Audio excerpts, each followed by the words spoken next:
할렐루야. 아멘. 저희가 이제 공동기도 제목을 놓고 매주 기도합니다. 하나는 우리 공동체를 위해서, 두 번째는 나라를 위해서, 세 번째는 열방을 위해서 저희가 기도합니다. 특별히 오늘 뉴스 보신 분들도 아시겠지만 지금 중동에 시끄러운 일들이 많이 있습니다. 아마 저희가 알게 모르게 죽어간 수많은 무고한 시민들도 있을 겁니다. 우리가 함께 기도했으면 좋겠습니다. 그 땅에서 여전히 복음이 필요하고 그 땅에도 여전히 화평이 필요한데 아직도 끊어지지 않는 수많은 전쟁들과 그 가운데 죽어가는 많은 사람들이 있습니다. 또 우리에게 잊혀졌을 수도 있지만 러시아와 우크라이나 전쟁도 끊어지지 않고 있습니다. 또 이야기 드렸던 멕시코에 있는 또 카르텔로 마약 조직과 정부 간의 싸움으로 인해서 또 많은 분들이 죽임을 당하고 고통당하고 있는 자들이 있습니다. 우리는 안전하고 편안하게 살고 있지만 정말 열방에는 수많은 사람들이 고통당하고 있습니다. 우리가 이 자리에서 기도해야 될 줄 믿습니다. 그래서 우리가 공동기도 제목 놓고 이 자리에서만 기도하는 게 아니고요. 여러분 생각나실 때마다 무시로 하나님의 마음이 있는 그곳에 여러분의 마음이 있길 소망합니다. 기도해 주시고 하나님이 이미 일하고 계신 믿음으로 우리 이 모든 여정들을 그냥 전쟁 났네 힘들다 아프다 이게 아니라 하나님이 지금 열방 가운데 또 어떤 일들을 하고 계실까? 또 하나님의 뜻대로 이루어주십시오. 우리가 기도하면서 하지만 또 복음이 들어가야 되니까 우리가 열심히 또 열방에 선교하는 교회로 그러한 성도들로 살아갔으면 좋겠습니다. 자, 지난주에 말씀을 나눌 때 운명에 대한 이야기를 했습니다. 운명론에 빠져있는 이 세상에 성경은 무엇을 말하는가? 우리는 세상이 말하는 그 운명론에 따라서 그냥 이 생은 그냥 이렇게 사는 거야 라고 이야기해야 될까라는 이야기를 하면서 그것을 뛰어넘는 하나님의 은혜가 있고 하나님의 사랑이 있다라는 이야기들을 나눴습니다. 실제로 지난주 제가 말씀을 전하고 나서 제 알고리즘이 그랬는지 모르겠지만 아마 이 시대 분석을 잘 하시는 분들이 그 운명전쟁 사구 맞나요? 운명전쟁 사구에 대한 리뷰도 많이 해주시고 그거에 대한 설교들도 하신 내용들이 막 올라오더라고요. 그래서 오늘날 이 무속에 대한 이야기들이 참 이슈인데 우리가 이런 시대의 많은 풍조와 흐름 가운데 바로 서 있어야겠다라는 생각이 딱 들면서 우리가 언쉐이큰 시리즈로 말씀을 전하는데 오늘은 특별히 그 가운데 세상에 풍조가 있고 세상에 흐름이 있는데 어떻게 하면 흔들리지 않고 믿음으로 바로 서 있을 수 있을까라는 것들을 함께 나누기를 소망합니다. 우리가 세상에 크리스천으로 살다 보면요 힘들 수밖에 없습니다. 어려울 수밖에 없습니다. 물은 이쪽으로 흘러가는데 하나님이 이쪽으로 가라고 하시면 물을 거슬러 가야 되기 때문이죠. 세상은요 하나님께서 원하시는 방식으로 하나님의 뜻대로 흘러가야 함에도 불구하고 죄된 이 세상은 하나님을 거역하며 살아갑니다. 그래서 우리가 반대로 걸어가면요 영적인 스파크가 튈 수밖에 없는 겁니다. 영적인 전쟁이 벌어질 수밖에 없는 겁니다. 그래서 우리는 그 전쟁터 가운데 스파크가 튀는 세상 가운데 바로 서서 온전한 방향을 제시하는 사람들 또 그 길을 걸어가서 따라오는 후발주자들에게 괜찮아 안전해라는 것을 가르쳐 줄 수 있는 믿음의 사람들이 되어야만 합니다. 오늘 그 말씀을 함께 나누면 좋을 것 같습니다. 오늘 본문은요 바벨론이라는 이름이 자주 등장합니다. 다니엘서 3장인데요. 이 바벨론의 통치에 대한 내용들 배경을 입체적으로 보면 오늘 성경이 더 다이나믹하게 읽혀집니다. 당시 남유다는요 바벨론의 포로로 잡혀갔습니다. 그리고 바벨론은요 엠파이어 제국을 이뤘습니다. 그 당시 근동의 패권을 잡고 있던 나라였고 수많은 나라들을 속국으로 삼고 사람들을 끌어오는 나라가 바벨론이었습니다. 그 당시 바벨론 왕 느부갓네살은요 높이 한 27m 정도 되는 금신상을 딱 만들어 둡니다. 제가 이거를 GPT에 돌려봤는데 이렇게 만들어 주더라고요. 수많은 사람들이 아마 저만한 금신상 앞에서 절하고 기도했을 것이다. 그게 건물로 따지면 한 9층 높이 된다 그래요. 저희 건물이 5층이니까 저희 건물보다 더 높은 금으로 만든 신상이 있다라고 생각해보세요. 얼마나 거대하고 어마어마했을까요? 이 금신상은요 신상이어서 우리가 종교적인 것만 생각할 수 있는데요 종교적인 것 너머에 정치와 경제적인 모든 시스템을 상징하는 것이었습니다. 경제적으로 우리 봐라 금으로 만든 신상 우리는 이렇게 부유하다 우리가 말하는 것이 정의다 라고 외치는 게 바로 바벨론 느부갓네살이었습니다. 정치적인 결속을 이루는 거죠. 봐봐 바벨론 엠파이어에 소속된 사람들은 우리가 이렇게 안전하게 지켜줄 수 있어. 이게 바로 그들의 오만한 시스템의 모습 그 절정이 바로 금신상이었습니다. 여러분이 공산권을 가시면 이런 신상들을 보실 수 있습니다. 제가 20대 초반에 20살에 제가 러시아 선교를 갔었어요. 블라디보스토크와 우스리스크 그 밑에 지방을 이렇게 다녔는데 공산권을 상징하는 여러 가지 유명한 사람들과 또 그러한 상징물들을 동상으로 세워놓습니다. 사람들 거기 앞에 사진 찍고요. 거기 앞에 꽃을 놓기도 하고요. 실제로 그런 모습들을 보곤 했습니다. 웅장하니까요. 물론 저는 공산권을 찬양하는 사람 절대 아니지만 그걸 보면서 와 대단하다 멋있다 라는 생각을 했던 기억이 있습니다. 지금도 여러분이 쿠바에 가시거나 뭐 북한에 가시거나 가실 일은 없겠지만 가면 이런 신상들 이런 거대한 상징물들을 볼 수 있습니다. 이것은 결국 힘을 상징하고요. 결속을 이야기하고요. 결국 자신들의 시스템을 상징하는 이야기들입니다. 바벨론은 그 당시에 바벨론 제국을 상징하는 이런 금신상을 중앙에 뒀습니다. 그리고 느부갓네살이요 얼마나 똑똑한지요. 이러한 시스템을 운영하는 방식을 취했는데 오늘 말씀을 보면요 그 방식을 볼 수 있습니다. 그 당시에 느부갓네살은 사람들을 통치하기 위해서 신상을 세워두고 많은 사람들을 통치하는 방식을 뭘로 취했냐면 소리라는 것을 통해서 취했습니다. 제가 이것도 그림으로 만들어봤는데 성경에 나오는 나팔, 피리, 검은고, 사연금, 칠연금, 풍수 지금으로 말하면요 오케스트라를 대동해서 자신들의 시스템을 알리는 방식을 취했다는 것입니다. 여러분 영화를 보시거나 드라마를 보시거나 아니면 게임을 할 때에도요 사운드, BGM은 매우 중요합니다. 아까도 우리가 간증을 나눌 때 우리 센스 있게 사랑자매님이 반주를 살짝 넣어주셨는데 우리가 삶을 살아가면서 음악이라는 게 우리에게 얼마나 큰 에너지가 있는지 모릅니다. 그 당시에 왕이 금신상에 절을 해라 라고 이야기할 때는 이런 오케스트라가 사운드를 먼저 쫙 냅니다. 그럼 사람들이요 자연스럽게 이 시스템에 편승해서 무릎을 꿇고 절을 하는 겁니다. 군대 갔다 오신 분 아시겠지만 아침에 기상나팔 소리 나면요 우리가 생각할 겨를 없이 몸이 반응해서 벌떡 일어나잖아요. 그런 것처럼 사운드, 소리라는 것은요 그 당시에 바벨론의 소리라는 것은요 사람들을 컨트롤하는 매우 중요한 도구였습니다. 아이러니하게도 협박의 소리였거든요. 무릎 꿇지 않으면 죽어, 우리가 말하는 시스템에 편승하지 않으면 너 죽어 라고 이야기하는데 화려한 오케스트라로 사람들을 협박하는 것, 그것이 바로 바벨론이 갖고 있었던 방식이었습니다. 만약에 이 소리가 나고 그리고 이 금신상이 보이는데 무릎 꿇지 않는다? 그럼 사회 부적응자가 되는 겁니다. 제거 대상이 되는 겁니다. 우리의 메인스트림에 끼지 못하는 외부인이 되는 겁니다. 오늘 이 시대도요 우리가 이야기하는 이런 세상의 시스템이 있습니다. 우리 가운데 보여지는 금신상이 있고요 우리 가운데 들리는 바벨론의 소리가 있습니다. 화려한 오케스트라처럼 우리 가운데 멋져 보이고 아름다워 보이고 웅장해 보이고 그게 맞는 것처럼 보이지만 결국은 세상의 협박인 거죠. 목숨을 담보로 네가 이것을 하지 않으면 너는 세상에서 도태돼. 너는 여기에 합류하지 않으면 너는 세상에 살아남을 수 없어 라는 이야기를 듣곤 합니다. 이런 거죠. 세상에 성공하고 싶으면 이 정도는 그냥 타협해도 돼. 살아남고 싶으면 지금 주류에 무릎을 꿇어야 돼. 야 남들이 다 하는데 너만 안 하면 되겠냐? 이런 이야기들이 세상에서 들리곤 합니다. 신앙보다는 세상에 맞는 사상과 인본주의적인 이익을 취하는 방식이 우선이야. 세상은 끊임없이 우리에게 생존이라는 것을 믿기로 우리가 타협하고 굴복해서 신상에 무릎 꿇도록 우리에게 거래를 제안합니다. 그런데 오늘 본문에 바벨론의 소리가 들리는데 지금 그림 보시면 3명이 서 있습니다. 무릎 꿇지 않은 3사람이 등장하는데 바로 사드락과 메삭과 아벳느고라는 사람입니다. 모두가 당연히 다 무릎 꿇고 있으니까 엎드려 있으니까 꼿꼿하게 서 있는 저 3사람은요 눈에 띄었을 겁니다. 눈에 가셨을 겁니다. 많은 사람들에게 미움을 당하고 결국 고발을 당합니다. 이 소리가 왕의 귀에까지 들어가는 거예요. 왕의 시스템, 세상의 스트림에 불복하는 사람이 있대요. 왕 어떻게 하실 겁니까? 라는 질문이 전달됩니다. 그러자 왕은요 그들을 불러서 마지막 기회를 주는데요 우리 다니엘서 3장 15절 함께 읽어보도록 하겠습니다. 함께 읽습니다. 시작. 주가 비와 공과 사연과 시련과 풍수를 각가지 악기 소리가 날 때 내가 만든 신상에 엎드려 절할 마음이 되어있으면 괜찮다. 그러나 그렇지 않으면 즉시 불편한 용광로 속에 던져나올 것이다. 어느 신이 너희를 내 손에서 구해낼 수 있겠느냐. 지금 왕이 이야기하는 겁니다. 왕이 3사람을 앞에 두고 자신의 자비로움과 자신의 어떠한 품격을 보여주면서 이야기하는 겁니다. 매우 이례적인 제안이에요. 사실 이 3사람이 이런 일을 했다 그러면 그냥 시스템에서 삭제해버리면 됩니다. 그런데 아마 사드락과 메삭과 아벳느고 이 3사람이 그 당시에 뛰어났던 것 같아요.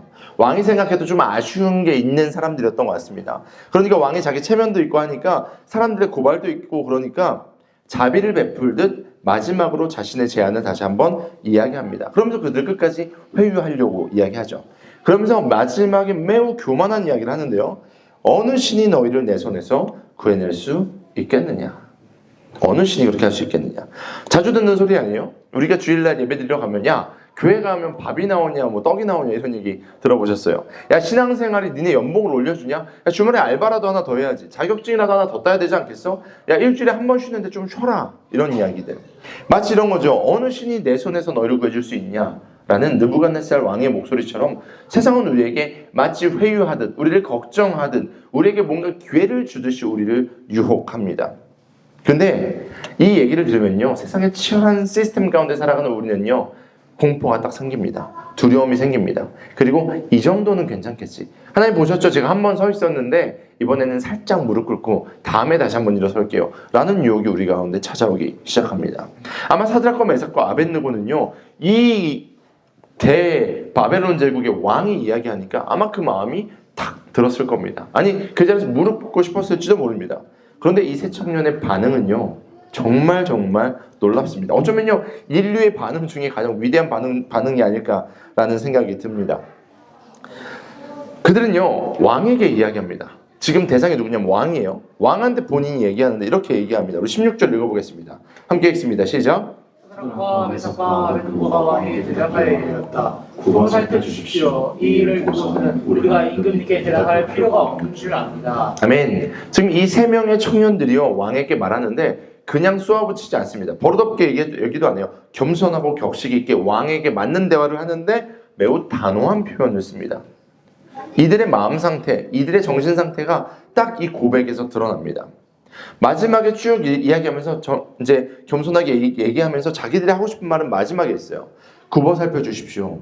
그런데 이 일을 두고서는 우리가 임금님께 대답할 필요가 없는 줄을 압니다. 이게 한국어 번역으로 보면 되게 약간 싸가지가 없네 라고 볼 수도 있습니다. 공격적이네, 무시하는 거야 왕을, 이렇게 느낄 수 있는데 여기서 사용된 원어는요, 내가 스스로 나를 변론할 필요가 없습니다, 나는 변론을 포기하겠습니다 라는 의미를 갖고 있습니다.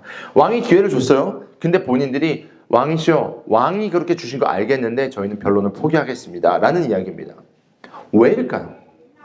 살 수 있는 기회가 있었어요. 지금 왕이 뭔가 자비롭게 지금 뭔가 아다리가 맞아요. 왕의 이야기 딱 들으면요, 왕도 체면 살고 이들도 살 수 있어요. 그러면서 왕이 이들 가운데 어쩌면 또 이렇게 용서하면서 선물을 줄 수도 있습니다. 그런데 그들은요, 저희가 변론하지 않겠습니다 라고 이야기합니다. 왜일까요? 왜냐하면 변론하지 않는 이유는 이미 그들은 결론을 냈기 때문입니다. 그들에게 이미 결론이 나왔기 때문입니다. 그래서 그들은요, 왕이시여 내가 여기 협상할 필요가 없습니다, 이미 결론이 났습니다 라고 그들이 믿음으로 고백한 겁니다. 그들은요, 하나님을 향한 믿음이요, if가 아니었어요. 만약 하나님께서 우리를 살려주시면 이라는 믿음이 아니었어요. 이들은요, 이미 믿음이 정해져 있었다고요. 이들은 이미 가고자 하는 방향을 정했습니다. 그리고 왕에게 간 겁니다. 만약에 하나님, 내가 왕 앞에 갔는데 왕이 기회 줄 때 우리가 이것을 통해서 살아남으면 이라는 용어를 사용하지 않습니다. 하나님, 만약에 하나님 이 계산 가운데 내가 이게 좀 수짓하지 하나님 맞으면 이라고 계산하지 않습니다. 그들의 믿음은요, 만약을 뛰어넘은 믿음이었습니다. 그들이 왕에게 변론을 거부한 것, 이 협상을 거부한 이유는요, 내가 상황과 상관없이 존재적으로 하나님을 따르기로 결단했기 때문입니다. 매우 중요한 이야기입니다. 존재적인 결단이 있었습니다. 우리는요, 상황에 따라서 존재도 바뀝니다. 그게 아니고요, 이들은요, 상황과 상관없이 존재를 결단했습니다. 이들은 유다에 있을 때에도, 바벨론에 있을 때에도, 후에 페르시아에 있을 때에도 그들은 자신들의 위치와 정체성이 명확했습니다. 이것이 바로 그들이 갖고 있는 믿음의 모습이었습니다. 이어지는 17절과 18절의 고백을 볼 텐데요, 우리가 가져야 되는 믿음, 신앙의 본질을 꿰뚫는 그들의 이야기가 나옵니다. 함께 읽습니다. 시작. 예수의 남자적으로 임금님이 우리를 지키시는 우리 하나님이 우리를 활활하는 화덕 속에 보여주시고 이 임금님의 전세도 보여주실 것입니다. 비록 그렇게 되지 않아도 우리는 임금님의 신을 상실하지 않고 임금님이 세우신 금신상에도 절을 하지도 않을 것입니다. 그것을 배워주십시오. 보세요. 세상은요, 승리를 이야기할 때 결과가 좋아야지 승리했다라고 이야기합니다. 얼마 전에 동계올림픽이 끝났는데요, 올림픽에서 메달을 따야지 좋은 거죠. 메달을 따야지 승리했다라고 이야기합니다. 이왕이면 동메달, 은메달 아니면 금메달, 가장 좋은 메달을 따야지 우리는 승리했다라고 결과로 이야기하는 세상 속에 살아갑니다.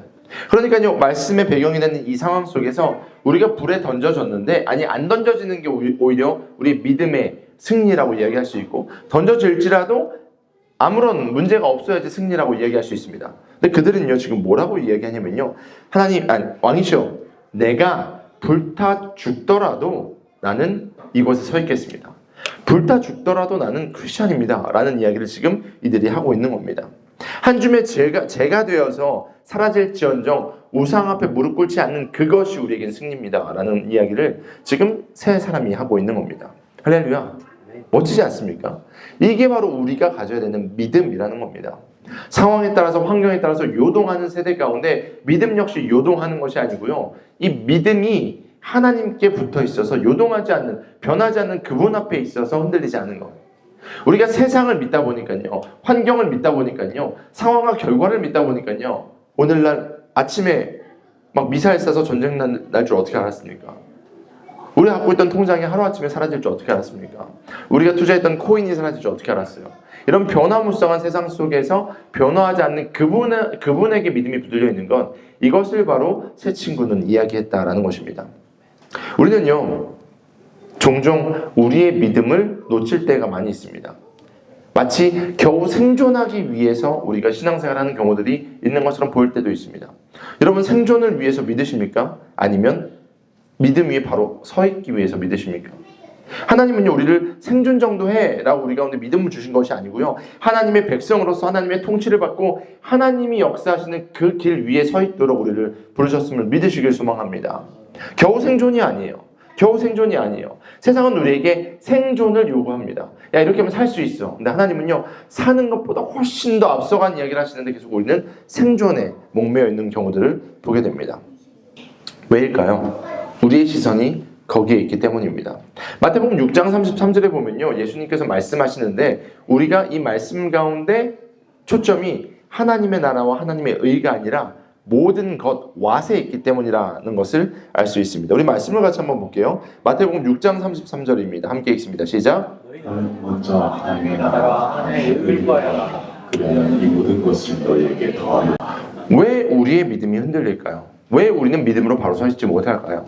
우리의 시선이 모든 것에 있기 때문이 아닐까요?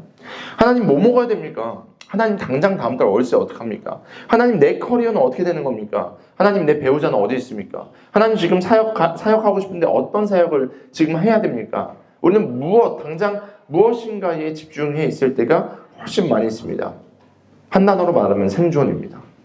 하나님은 우리 가운데 생존이 아니라 하나님의 나라와 하나님의 의, 훨씬 더 고결하고 고귀하고 아름다운 것을 맡기셨는데 우리는 생존에 목숨 걸고 있지 않냐라는 질문입니다. 마치 내가 살아남아야지 신앙도 의미가 있고, 마치 내 생존을 보장받기 위한 도구로 하나님을 마치 그 지니처럼, 요술연필 지니처럼 사용하는 경우들이 있지 않나라는 질문입니다. 근데 하나님은요, 예수님을 통해서 이렇게 말씀하시죠. 그게 아니야. 완전하게 다른 것을 먼저 봐야 돼. 너희는 먼저, 뭐라고요? 먼저 하나님의 나라와 하나님의 의를 구하면 이 모든 것을 그냥 더하실 거야.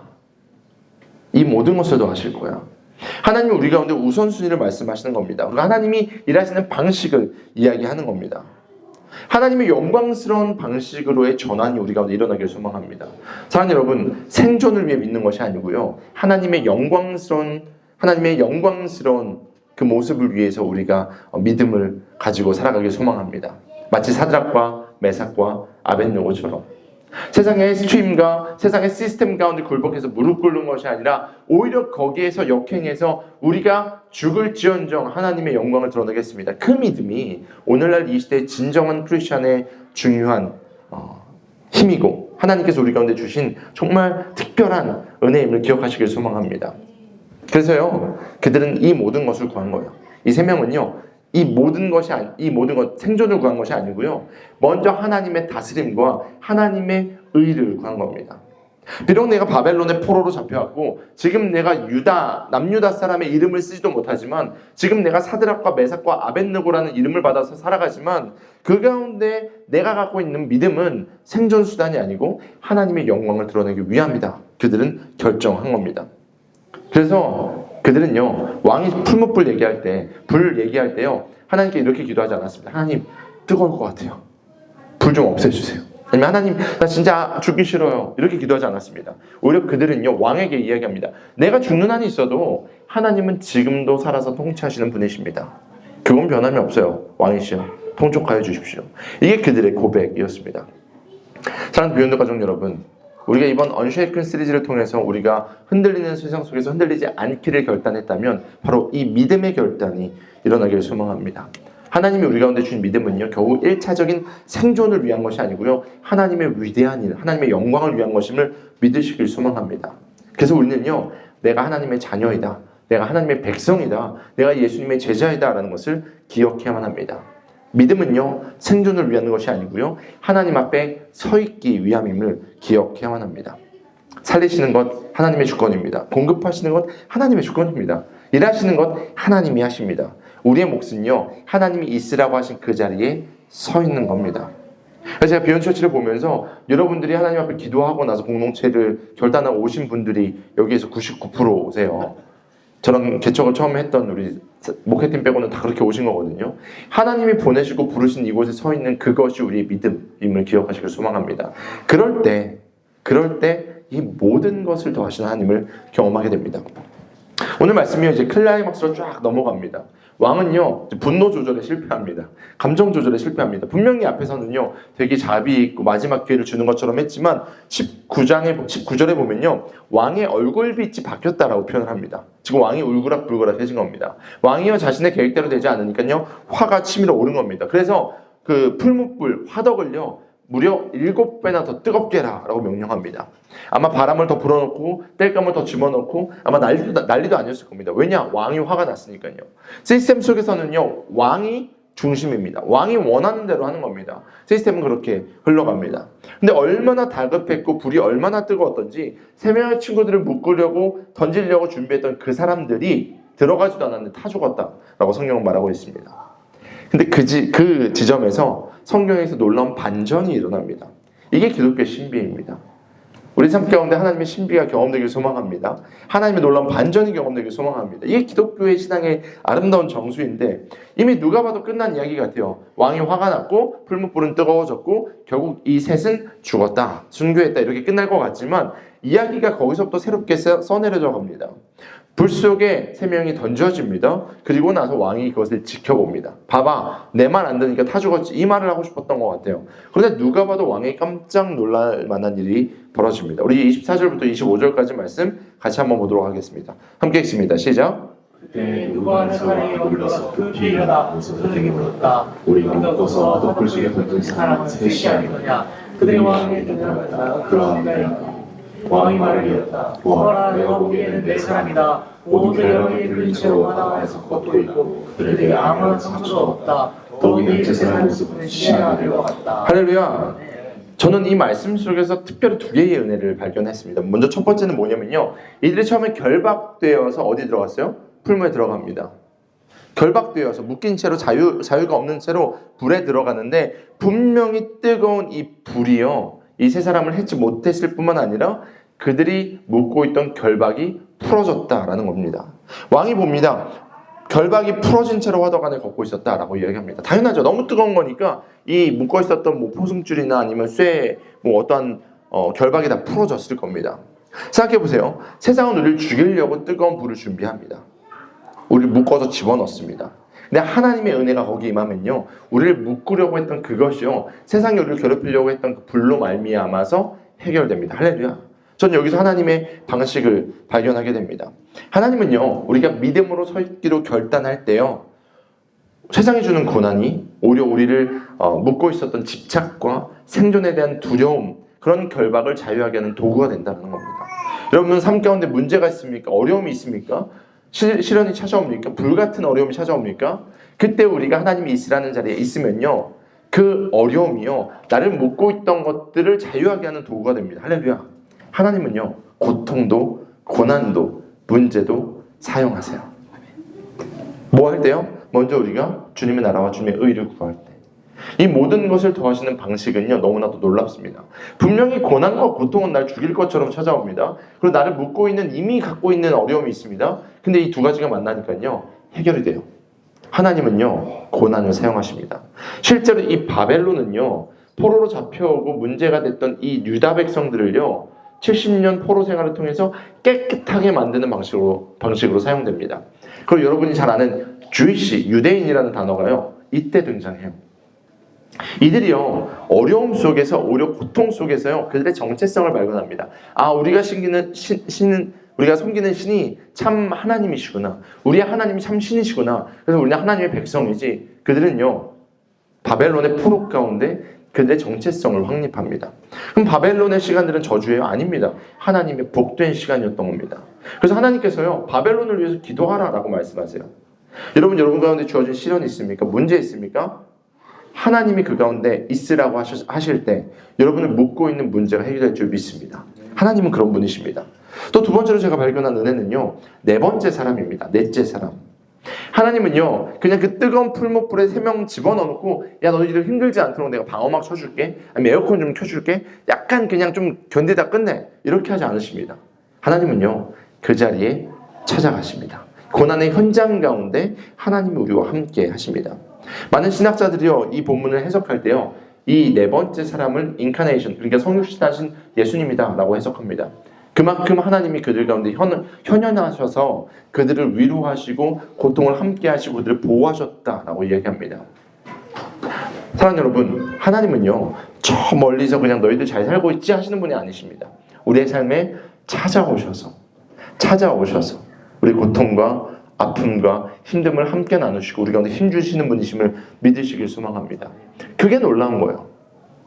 세상에 믿지 않는 사람들이요, 고통 가운데 문제 가운데 걸어가는데 오늘 찬양한 것처럼 분명히 가난한데 다른 사람을 부유하게 만들어, 분명히 고통과 힘듦과 어려움과 죽음이 있는데 그들은 오히려 잘 되고 있어. 이것을 통해서 그들이 저 사람들은 하나님이 함께 하시는 나를 발견하는 겁니다.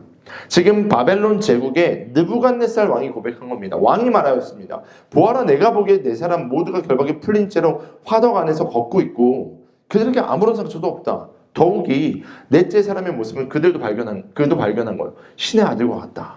뭔가 있구나. 실제로 이 사건 이후에 그들의 믿음으로 말미암아 제국에 있는 왕들이, 그리고 제국에 있는 리더들이 하나님을 인정하게 됩니다. 하나님은요, 우리를 보호하시고 지키시고 인도하시고 살리시고, 어디까지 할까요? 아멘 할 때까지 해야 되는데, 하나님은 그렇게 우리를 살리시는 분이십니다. 할렐루야. 기억하시길 소망합니다. 사랑하는 여러분, 세상은 이번 한 주도 우리 가운데 시스템을 들이밀 겁니다. 세상의 주류를 보여줄 겁니다. 금신상에 절해라, 화려한 오케스트라 소리를 들려주면서요, 타협해라 라고 이야기할 수 있습니다. 세상은요, 갖가지 방법으로 우리를 유혹할 겁니다. 그때 스스로에게 질문을 던져보세요. 나는 생존을 위해서, 살기 위해서 믿는가? 아니면 하나님이 서 있으라는 곳에 서기 위해서 믿는가? 사탄은요, 세상을 지배하고 있습니다. 그리고 지금 믿는 크리스천조차도 이빨 빠진 사자를 만들기 위해서 여러 가지 방식을 사용합니다. 하지만 사랑하는 성도님들, 하나님의 자녀인 우리는요, 진짜 크리스천으로 바로 서길 소망합니다. 그 자리가 자녀를 키우는 엄마의 자리고, 그 자리가 아빠의 자리면 남들이 얘기하는 세상의 방식이 아닌 믿음으로 자녀를 키우는 겁니다.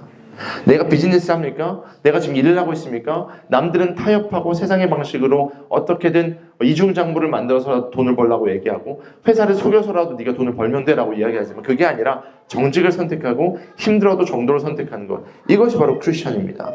남들은 우선은 만나서 이제 그냥 살다가 자녀 낳다가 나중에 혼인 신고하고 이렇게 살아야지, 그냥 살아, 이렇게 이야기합니다. 아니요, 우리는 만나서 결혼하는 그것이 복된 것이기 때문에 하나님 안에서 언약으로 나아가는 겁니다. 이게 세상이 말하는 것과 다른 방식입니다. 세상은 무릎 꿇으라고 이야기합니다. 무릎만 꿇으면 살 수 있어. 무릎만 꿇으면 살 수 있어. 그러나 우리는 이야기합니다. 우리는 7배나 뜨거운 불에 갈지라도 서 있을 거야. 하나님 나라 가치를 위해서, 하나님 나라의 영광을 위해서. 그때에 하나님이 묶인 것을, 결박을 다 풀어주시고 우리와 함께 하심을 세상을 보게 될 줄 믿습니다. 이것이 바로 우리의 모습입니다. 우리는 생존을 구걸하는 포로가 아닙니다. 우리는요, 풀무 속에서도 걸어다니는 승리자입니다. 이번 한 주간 우리의 삶의 현장에서, 가정에서, 일터에서 무릎 꿇지 않는 한 사람을 찾으실 때 바로 서 있는 자, 바로 여러분이 되길 소망합니다. 삶의 현장에서, 자녀를 양육하는 그 현장에서, 일을 하는 그 자리 가운데, 공부하는 그 현장에서 하나님이 기뻐하심으로 걸어가는 모두 되기를 소망합니다.